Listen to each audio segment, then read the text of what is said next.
Welcome all to the commemoration of the Ascension of Baha'u'lláh.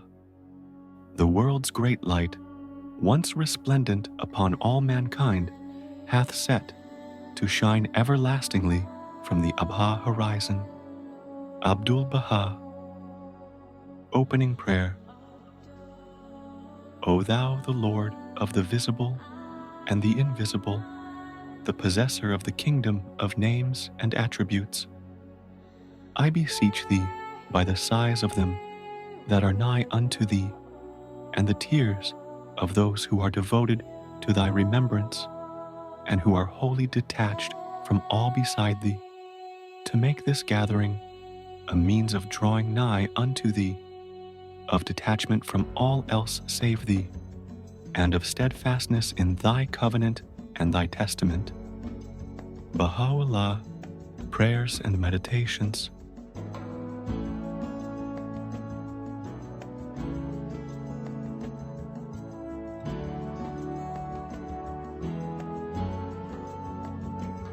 The setting of the sun of Bahá.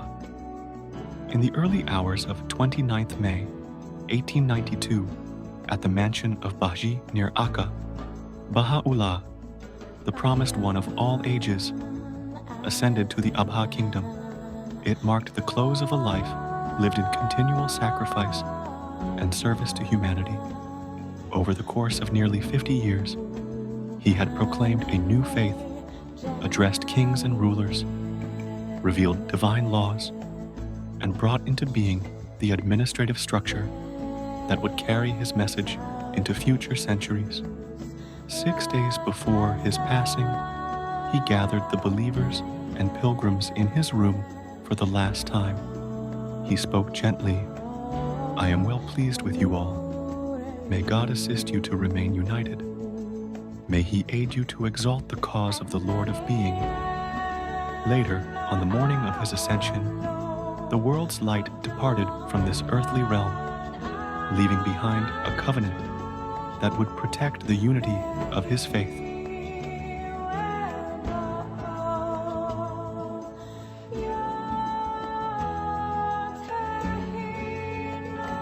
The will of the divine testator is this: it is incumbent upon the Agsan, the Afnan, and my kindred to turn, one and all, their faces towards the most mighty branch.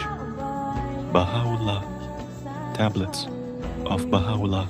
9 days after his passing, Baha'u'llah's will, the Kitab-i-Ahad, Book of the Covenant, was unsealed.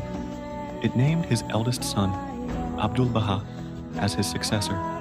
For the first time in religious history, the founder of a world religion had explicitly appointed his successor, ensuring the unity of his followers for generations to come.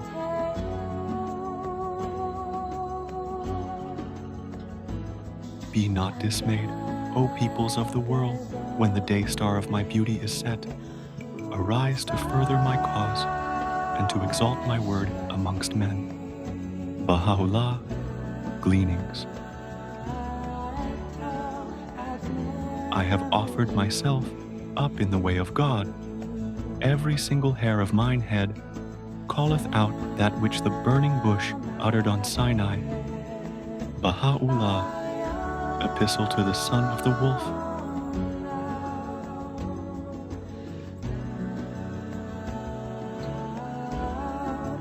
The luminous maid hath appeared before the celestial concourse, arrayed in white, and calling aloud with the most wondrous voice, By God, the hidden secret hath come in sight. The well-beloved is made manifest, and the beauty of the all-glorious hath shone forth. Baha'u'lláh, Lo-i-Ru'yah, Tablet of the Vision. After his ascension, Baha'u'lláh was laid to rest in a simple room adjacent to the Mansion of Bahjí. Today, that place is the Qibli, the point of prayer for Baha'is around the world. This is the holiest place on earth for Baha'is, where they turn to in prayer each day. Pilgrims come from all corners of the globe to pay their respects to Baha'u'lláh and to rededicate their lives to to the noble purposes that He set before humanity. Glorified art Thou, O Lord my God. I yield Thee thanks for having enabled me to recognize the manifestation of Thyself, and for having guided me to the dayspring of Thine inspiration. I entreat Thee, O my Lord, by Thy name that hath subdued all things, to strengthen me in Thy cause. Baha'u'lláh, Prayers and Meditations. Rejoice with exceeding gladness through my remembrance, for He is indeed with you at all times. Baha'u'lláh, Tablets of Baha'u'lláh.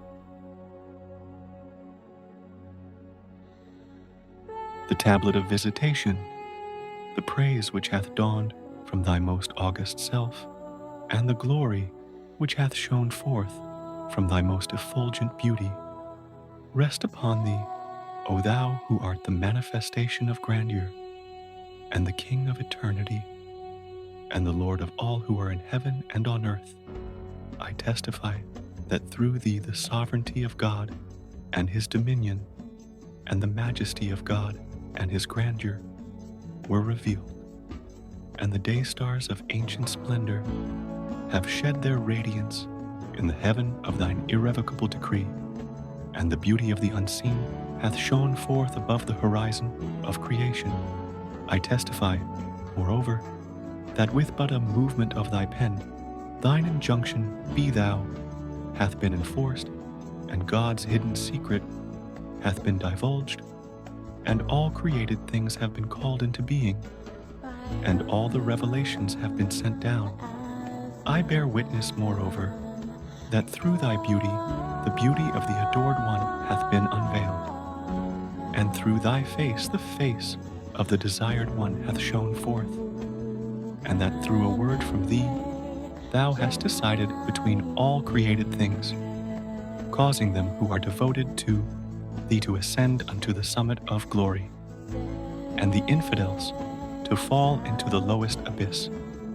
I bear witness that he who hath known Thee hath known God, and he who hath attained unto Thy presence hath attained unto the presence of God.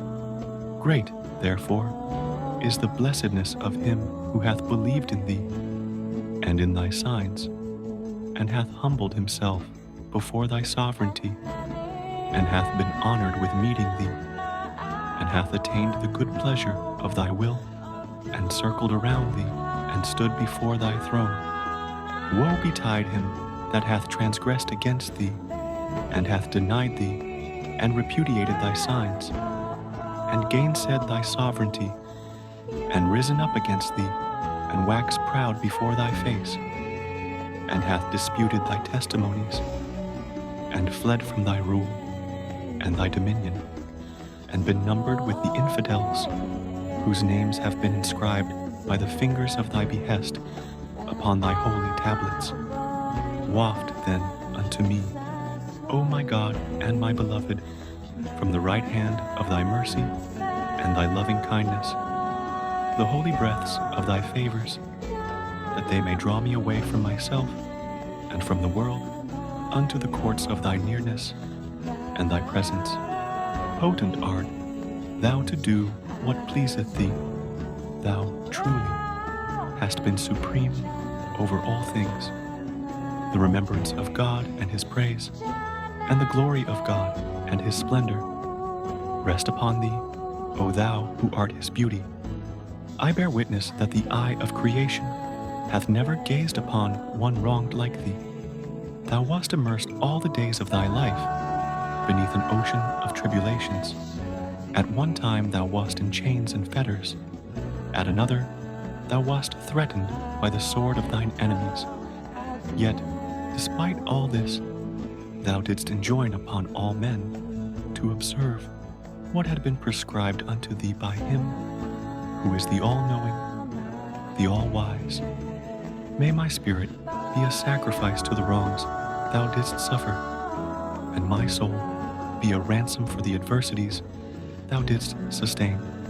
I beseech God, by Thee and by them whose faces have been illumined with the splendors of the light of thy countenance, and who, for love of thee, have observed all whereunto they were bidden, to remove the veils that have come in between thee and thy creatures, and to supply me with the good of this world and the world to come. Thou art, in truth, the Almighty, the most exalted, the all-glorious, the ever-forgiving, the most compassionate. Bless thou, O Lord my God, the divine lote tree, and its leaves, and its boughs, and its branches, and its stems, and its offshoots, as long as thy most excellent titles will endure, and thy most august attributes will last. Protect it then from the mischief of the aggressor and the hosts of tyranny. Thou art, in truth, the Almighty, the most powerful.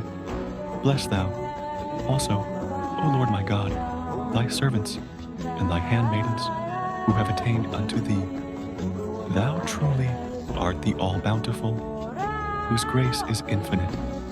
No God is there save thee, the ever-forgiving, the most generous. Baha'u'llah.